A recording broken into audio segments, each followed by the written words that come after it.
квест і відкриємо, коротше, колоди карт. Так, спочатку Перезістар відкрив. О, 7 штук. Перший такий, просто монет.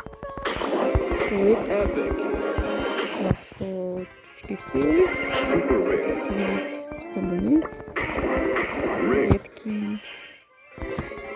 Редкий. 50 монет, еще 2. Редкий. Редкий. Тепер відкриємо колоди карт. Кого що зараз випаде? На Ель Прімо. Так, на перший. На Брока. Ну, нормально. Так, і на третю. На Жанет.